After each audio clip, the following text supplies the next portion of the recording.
have a really fun topic to talk about today. Man, machine, the concept of symbiotics, which Dr. Khaderi created, the field of study. But fun fact, so we worked really hard on a presentation that we were expecting to show you for this event. So you're going to have to use your imagination because we are going to totally wing this whole thing because we were... You would have seen some pretty amazing slides here.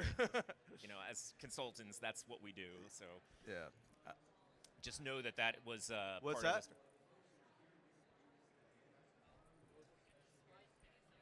Oh, can you get the slide deck? That's a great question. We can look into that. I mean, it's massive, so you don't want us to email. It was one of those things that was a little bit surprising, but we're here to part of innovation is being able to kind of think outside the box, think a little bit divergently, and that's what we're doing here today. That's what we're doing. But we'll find a way to show you. We'll find a way to show you where the slides are. Yeah. Second fun fact, and we're just going to kind of keep this very light. Second fun fact.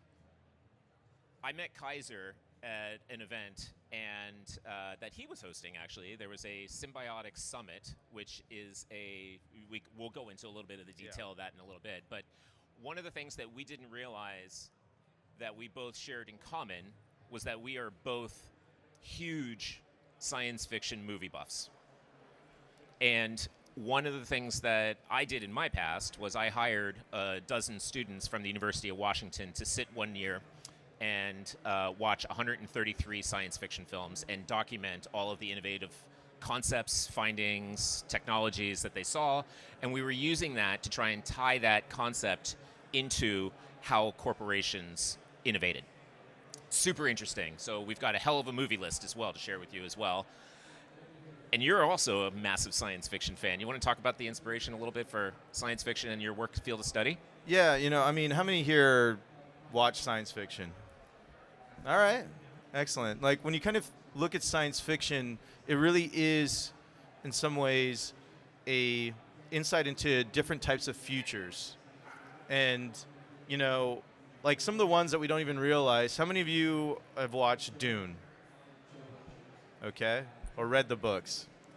Wow, okay, even better. I actually haven't, even though I know one of the writers, and he gave me a signed copy, and I'm like, he's like, yeah, this is like your favorite book. I'm like, well, I actually haven't read it yet, but like I will now. But how many of you have read Foundation, the series? All right. Well, how many of you guys know Elon Musk? Ever heard the name? All right. So some of you that actually haven't raised your hands on that one. That's interesting. I'm not. You're not getting graded for this, even if you were. Like, says the professor. Yeah, but Sam Altman, Jeff Bezos. Okay, excellent. The list goes on. The reason why I bring up all the names of all these different, technologists of today is that they were inspired by the stories of yesterday. And those stories were basically, of science fiction, are like, we've heard the term futurists. And that's what a lot of these folks were. So when you think about Elon's favorite story or book, it's Foundation. And that was by Isaac Asimov. And Asimov, how many of you are familiar with the 3 laws of robotics? You can raise it higher. Man, you know your stuff. There you go. All right. Let's not be shy. Well, when we kind of go into, sorry, I'm just jamming right now. Like, is that go all for right? it. All right. So the 3 laws of robotics were written in 1942 in a short story called Runaround. All right. That was the first time it was brought out, before Foundation and all that. So I encourage you. It's only 14 pages to read this. But how many of you just read, it came out April 10th, I saw a tweet about agentic behavior misalignment from Anthropic. You guys have heard of Anthropic?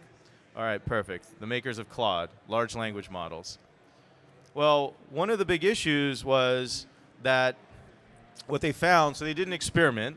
So thankfully, Anthropic's doing experiments about artificial intelligence and now agentic like versions of AI.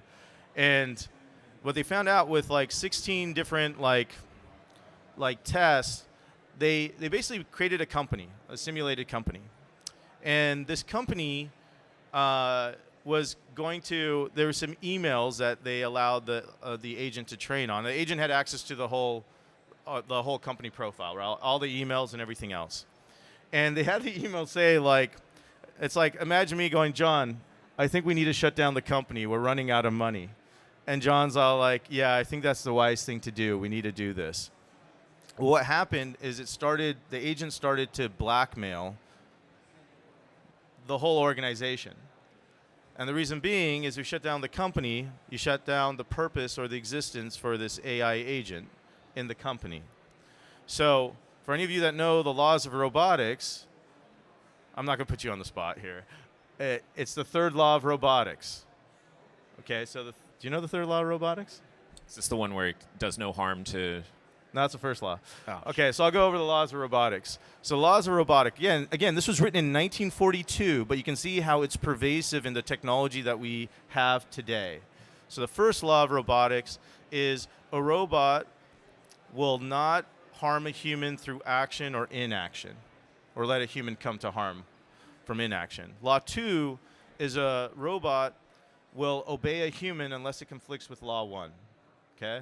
Law 3 is a robot will protect its own existence unless it conflicts with laws 2 or 1.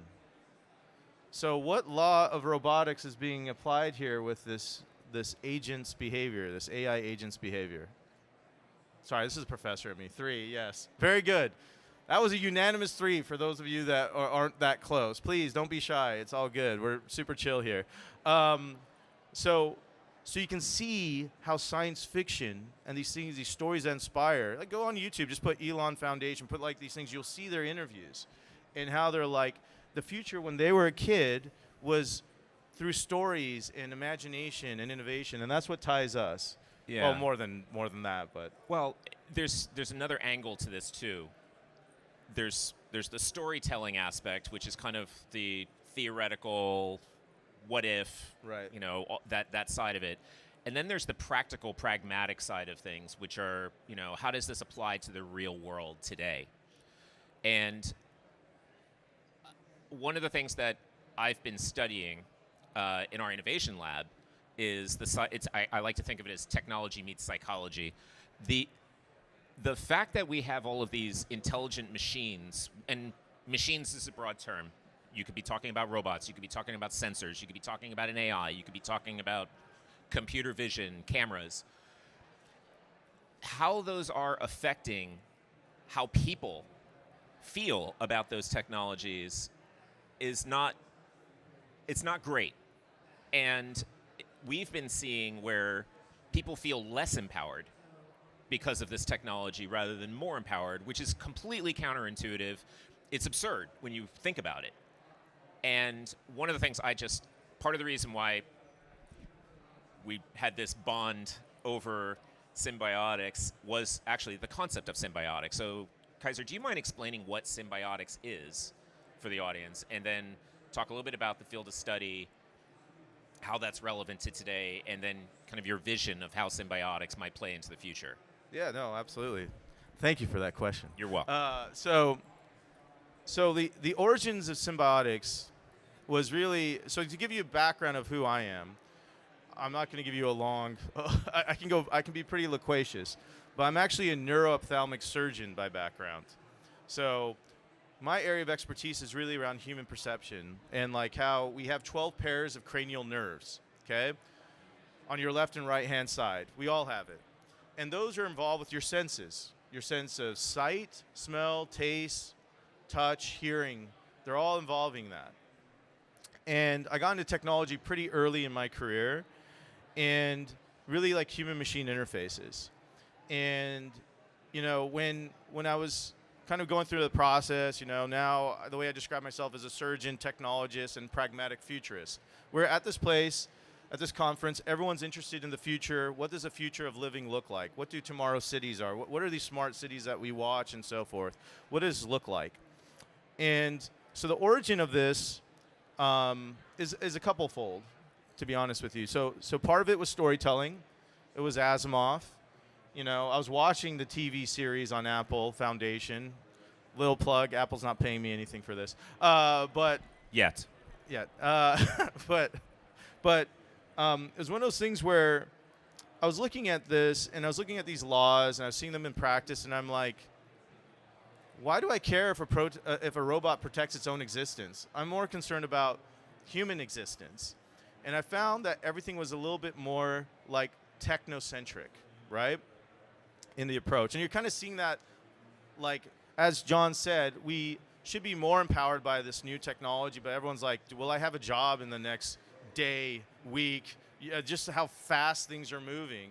And some of that's related to the market, right? Like, you know, it's storytelling. The best innovators in Silicon Valley tell the best stories, right, about the future. Oh, we're going to march to this future, and we're going to get to AGI. For those that don't know what AGI is, artificial general intelligence, where the AI has the same knowledge as the collective of all of humanity. And then we're going to go to artificial superintelligence.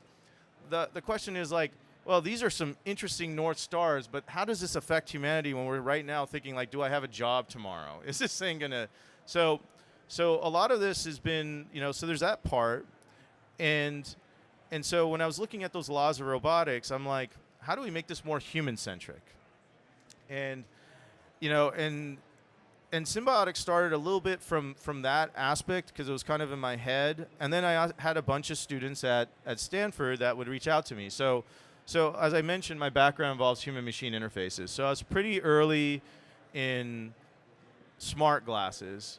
I was pretty early in wearables, smart rings, and everything like that. I was early in what we now call spatial computing. For those of you that are in Florida, you probably remember Magic Leap. I mean, Magic Leap's still around, right? And they've pivoted and they've done some good things. I was super early with Magic Leap way back when. And Roni's a good friend, so he's a founder of Magic Leap. And so, you know, in this sense, I was kind of seeing where the future was going and how we were getting more and more connected. And the way I described the lab, Stanford Human Perception Lab, our focus is on the human-machine interface. And if you think about it, the last half century, we've done a really good job of connecting humans to machines. And if any of you know kind of the history, there's a professor at MIT, well, he's passed since, but Licklider, and he wrote a paper in the 60s around man-computer symbiosis. And that thought process was really what inspired the keyboard, the mouse, the internet. It's about the humans connecting to machines. But we've done such a good job that if any of you guys have babies, like little kids, nieces, nephews, whatever, you can see at a very early age, they can connect with technology so intuitively. And the problem that I see is that we don't have the machines being able to connect back in a meaningful way. Machines that can perceive, understand, and connect to us like we connect to each other right now, right? And they augment our experiences, right? Because, you know, that's really kind of what inspired a lot of this. And so I had a lot of students initially from computer science. Now, remind everyone, I'm technically in the School of Medicine. I'm in the Department of Ophthalmology, but I'm faculty at the Institute for Human-Centered AI. I do stuff with the Human Performance Alliance, and the way I describe it is HAI is involved with really optimizing like how AI fits in a human-centered world. The Human Performance Alliance, both of these are at Stanford, is involved with optimizing the human. My lab is very much focused on optimizing our relationship. And so as I had computer science students reach out to me and I started teaching them, I was teaching them a lot about human sciences. Not just about biology and neurosciences, but also about ethics, philosophy, you know, debate, creative art, you know, inspiring those parts of their right brain, along with the technical side, and how like computer vision was actually like inspired. So computer vision is what's in your like your electronic vehicles, autonomous vehicles, and you know a lot of other things with cameras are able to capture things. It's actually based on some of the principles of what makes us human. And when we think about the future, like the way we got to where we are now in intelligence is information. So the United States started off with information connecting, it was a DARPA initiative that created the internet. And that was all based on moving information from one defense base to another. I'm giving you a little history lesson, right? And then, when you think about large language models, what was that? That was based off all the information that was on the internet, right? And as we move into smart cities, the information is going to change. It's going to move from all of the kind of words and language to actually the data that's on humans. It's going to be human-derived data. It's going to be neuro data. It's going to be psychometric and biometric data. How many of you here, raise of hand, have a wearable? See, all that data is going to be used to connect you to your smart kitchen, living room, school, workplace, all these other things, which opens up a whole new area. Sorry, this was a little bit loquacious, but I'm wrapping up here.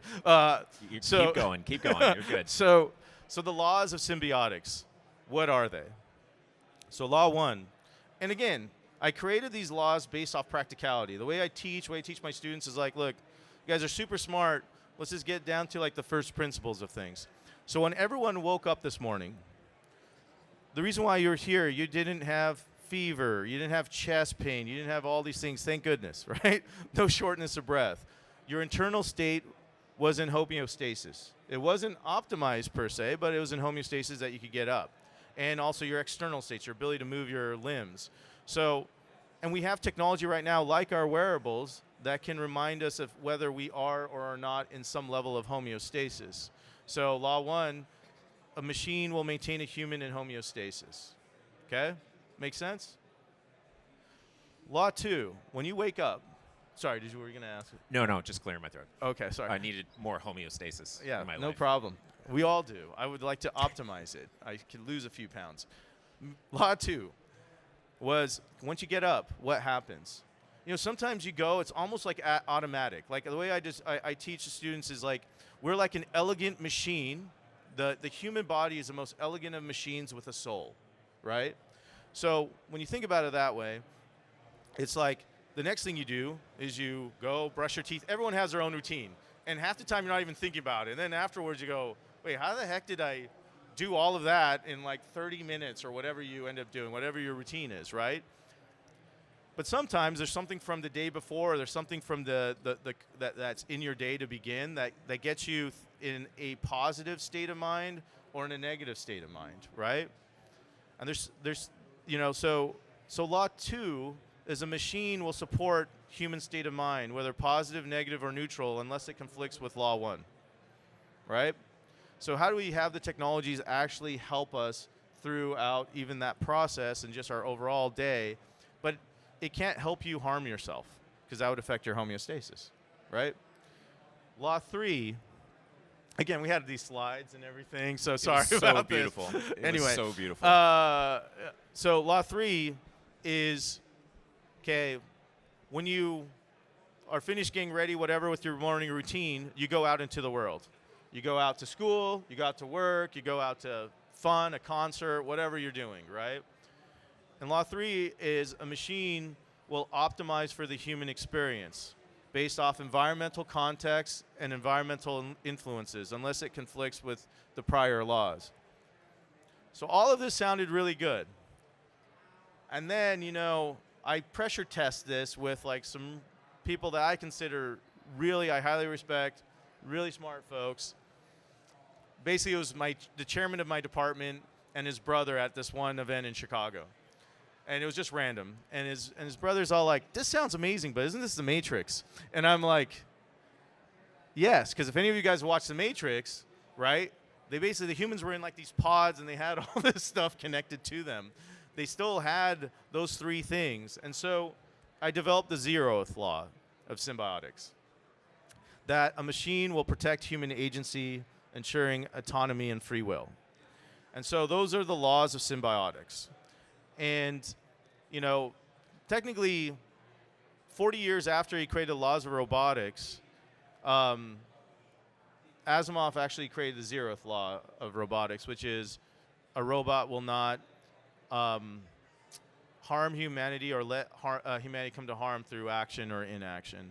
So now you have the laws of robotics and what was the genesis of the laws of symbiotics. And I guess we can talk about the practical ways that these are being put in place. You all didn't realize you were getting a guest lecture from a Stanford professor today, so that's happy Tuesday morning, or Tuesday morning, yeah. So we have about 10 minutes. We could literally talk about this all day. By the way, we had a slide in here as well. The last slide in our deck was connect with us, because we are actually working on creating environments where all of this can be experimented with and then also deployed in the real world. So we're going to do the poor version of that. Just come talk to us after this, and we'll love to share contact information and talk a little bit more about this. But let's ground this a little bit more in pragmatic today. So it sounds amazing, right?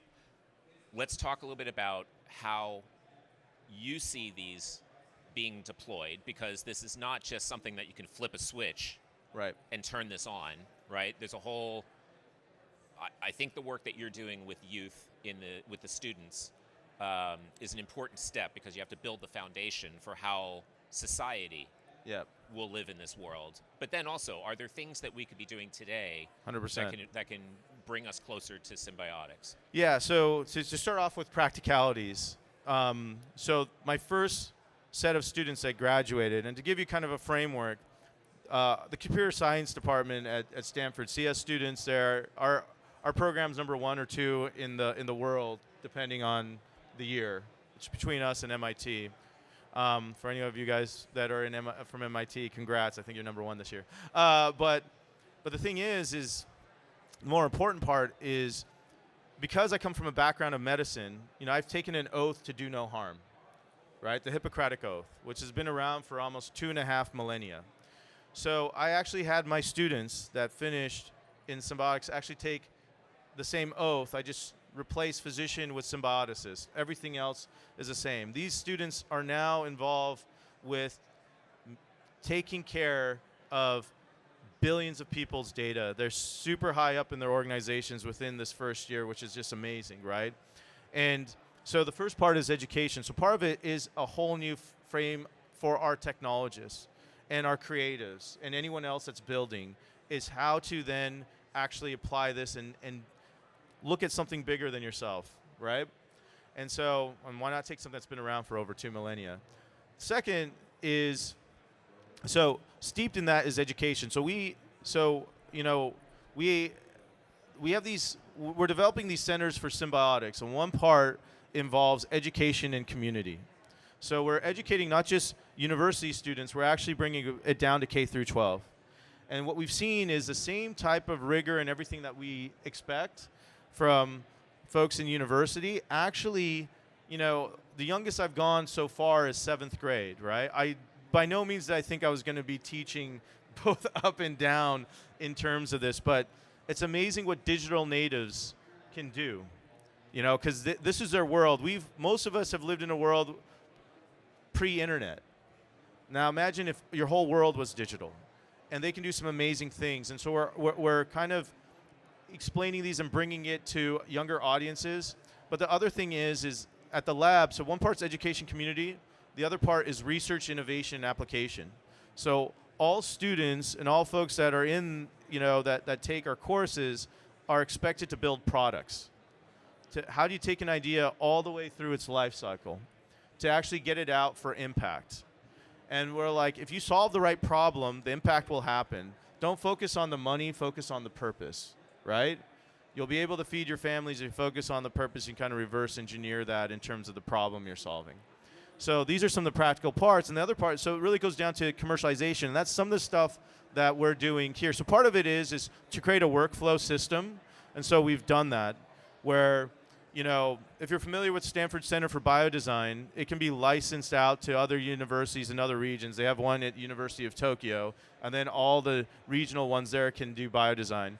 These centers for symbiotics, the plan is to have them regionally around the world to kind of, one, balance the playing field and get access. And one of the most important things to do that is also to connect with innovation labs because these smart cities aren't just happening here. There's people from around the world here, right? They're happening everywhere. And how do we give them the same opportunities and also the same kind of principles? And so it's also working with folks that are actively doing that with big clients today. And that's how, I'd love John to talk a little bit about our work like the relationship with Slalom and the innovation lab there. Yeah. So a lot of this, first of all, just quick show of hands. Is this sounding pretty good conceptually? Because one of the reasons that I think we get along so well is that this is very much a utopian view of how society could look rather than a dystopian view. And it's up to all of us to choose which path we want to go down, because the technology could take us in either one. What we focused on is partnerships. And so the work that I was doing at Slalom, and those of you who are not familiar with Slalom, consulting company, global, based in Seattle. I ran the innovation labs in New York City and Los Angeles. And the work that we were doing there was trying to take these technologies. A lot of what we were doing was in spatial reality, in robotics, and the technologies that everyone's super excited about today, but giving it a real purpose and solving real-world problems. In fact, we were talking about a program that we just wrapped up in Los Angeles last week, where we took 20 students, juniors and seniors in high school. They were all cadets with the LAPD, and in partnership with the Los Angeles Police Department, took on projects to improve the city of Los Angeles, to just use technology to solve real-world problems. And they went after big things like depression and bullying. They went after drug abuse. They went after we had students from the Palisades High School. You can imagine what they went after, right? They went after wildfires. And they went after empowering police officers with the right information to make a difference, so that they're not coming into a situation where they make the wrong decisions based on lack of information. So that's one aspect of how we've been partnering together to basically deploy Symbiotics and the concept of building this framework into the real world. The second way that we've are starting to partner, I'm actually been opening up a new chapter here in about 30 days. We're going to be creating a facility out in Los Angeles that's going to be a proving ground for robotics under a company called Not Impossible Labs, which is an awesome name. Basically, we don't believe in everything that was perceived as impossible at one time becomes possible at some time later. And really, it's all about picking the one that you're going to solve it for, and that one deploys into many, and believing that technology can serve humanity. So clearly some symbiotic relationships within just how we talk about things.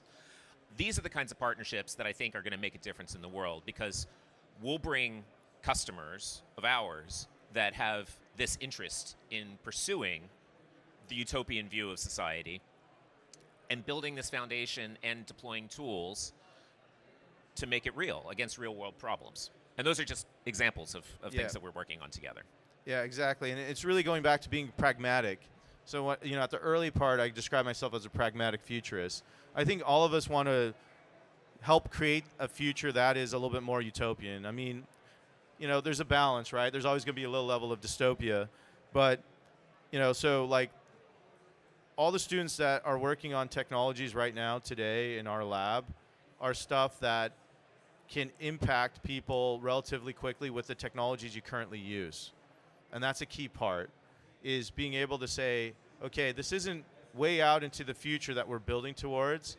It's like what John's talking about. It's like, what's a pragmatic way to use robots where it might be more dangerous for a human to be there for those periods of time, for example, right? And for our students, it's like, there's ones that are working on projects where they're taking your